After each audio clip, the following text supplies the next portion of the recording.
দিয়েছেন। আমরা এই মোদী সরকার পৃথিবীকে বলে দিতে চাই আমরা 1971 সালে মুক্তিযুদ্ধ করে আমরা স্বাধীন দেশ পেয়েছি। আমাদের 30 লক্ষ মা বোনদের বিনিময়ে আমরা স্বাধীনতা অর্জন করেছি।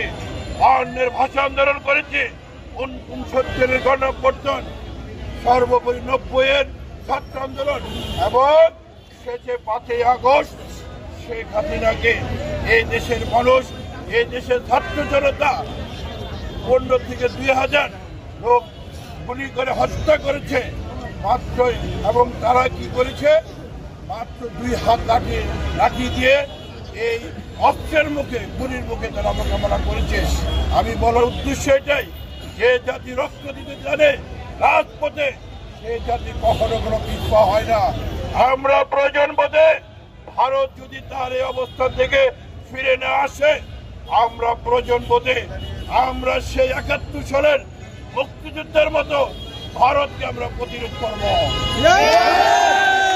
নেতৃবৃন্দ, আজকে আমরা লক্ষ্য করেছেন প্রতিটি জায়গায় হিন্দু সম্প্রদায়ের প্রতিটি প্রোগ্রামই গুলো এই এই অর্থনৈতিক সরকারের সময় শারদীয় দুর্গাপূজা হয়েছে। আমাদের আমিনুল বলেছে, আমিও বলবো এরকম শারদীয় দুর্গাপূজা উৎসব বাংলাদেশের ইতিহাসে সুন্দর মতো হয়েছে কিনা আমার সন্দেহ হয়।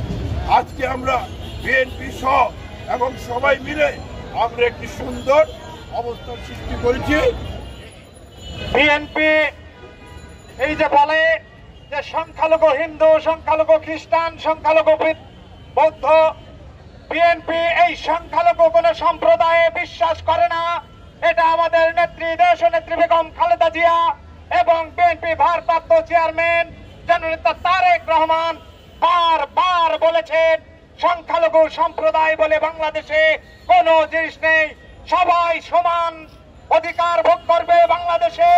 তারা সংখ্যালঘু হোক, সংখ্যায় কম হোক আর বেশি হোক, তার প্রতিফলন দেখেছেন গত কিছুদিন আগে হিন্দুদের সর্বোচ্চ ধর্মীয় উৎসব শারদীয় দুর্গোৎসবে বাংলাদেশে যতগুলো মন্দিরে পূজা অনুষ্ঠিত হয়েছে, প্রত্যেকটা পূজা মন্দিরে বিএনপি এবং অঙ্গ সহযোগী সংগঠনের সমন্বয়ে একটি করে স্বেচ্ছাসেবক টিম গঠন করে দিন রাত পাহারা দেওয়ার ব্যবস্থা করেছে এবং তার ফলশ্রুতিতে এই যে উৎসব সম্পূর্ণ শান্তিপূর্ণভাবে নির্বিঘ্নে উৎসব মুখর পরিবেশে আমাদের সনাতন ধর্মাবলম্বী ভাইয়েরা উদযাপন করেছে। ভাইয়েরা, আমি ব্যক্তিগতভাবে আমার উপজেলা গাইবান্ধার গোবিন্দগঞ্জে 127টি মন্দিরের প্রত্যেকটা মন্দিরে আমি গিয়েছি এবং সব জায়গায় দেখেছি তারা উৎসাহ উদ্দীপনার মধ্য দিয়ে অতীতে যে কোনো সময়ের চেয়ে আনন্দ উৎসব মুখর পরিবেশে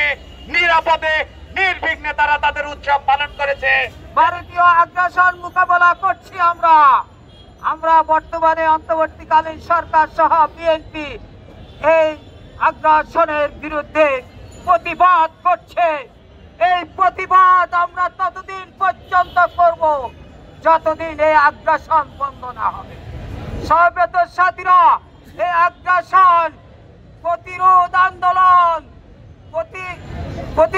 আন্দোলন একদিন এমন এক আন্দোলনে রূপান্তরিত হবে যখন ভারতীয় সরকার এই আগুনে পড়ে সরকার হয়ে যাবে। আমরা সেদিনের অপেক্ষায় আছি। আমরা পরাভূত নয়। যে জাতি রক্ত দিয়ে স্বাধীনতা অর্জন করেছে, শহীদ রাষ্ট্রপতি জিয়াউর রহমানের স্বাধীনতার ঘোষণার মাধ্যমে যে জাতি স্বাধীন হয়েছে, সেই জাতি পরাভব মানতে পারে না।